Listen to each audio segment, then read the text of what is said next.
Hey, parents and maybe not parents, people. Today we are going to talk about a mistruth. I won't call it a lie. I believe there's a good intent behind it, but a mistruth that we are often told as parents from our family practitioner and pediatrician.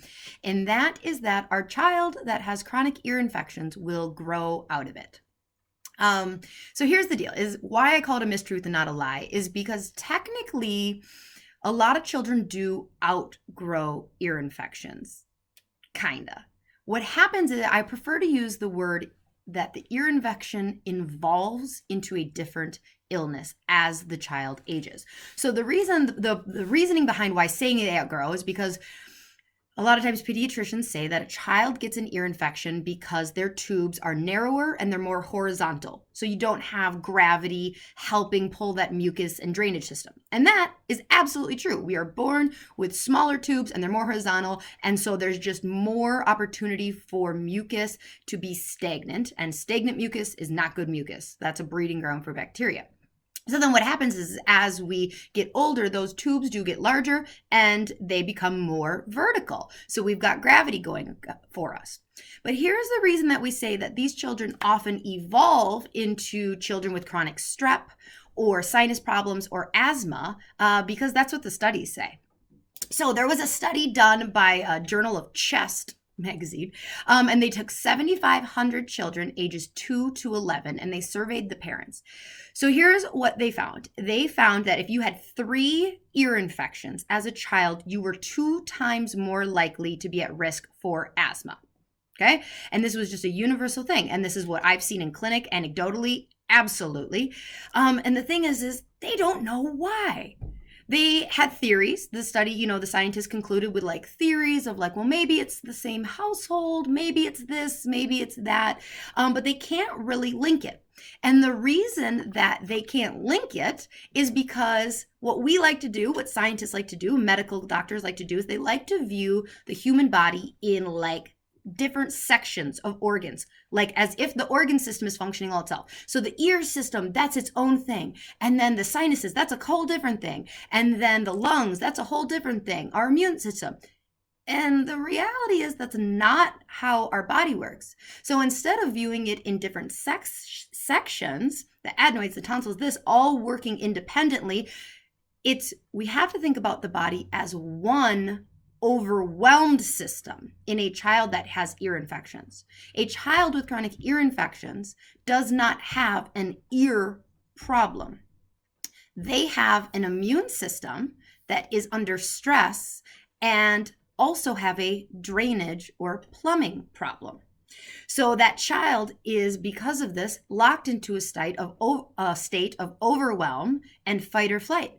So that's why what happens is so let's say you're getting multiple ear infections and you're told, okay, we need to do tubes.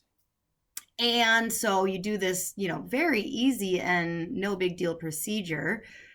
The child goes under anesthesia. Like, it's a big deal, especially if you have a child that's already in a state of overwhelm and fight or flight. Their entire immune system, nervous system is freaked out.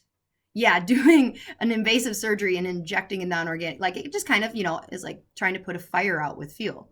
So anyway, so let's say you go through this procedure of ear infections and miraculously we aren't getting ear infections anymore.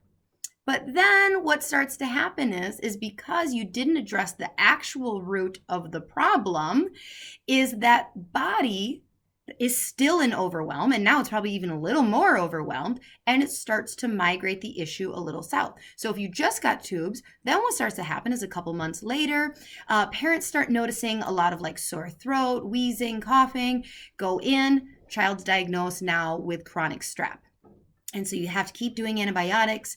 And then maybe you get recommended that we remove tonsils and adenoids. Okay, maybe you get to skip that step. So then maybe instead it's a couple months to years later and you notice that your child who's 5 or 6 is kind of short of breath while they're running up and down the soccer field. And, again, like this is normal, right? And you get diagnosed now with asthma.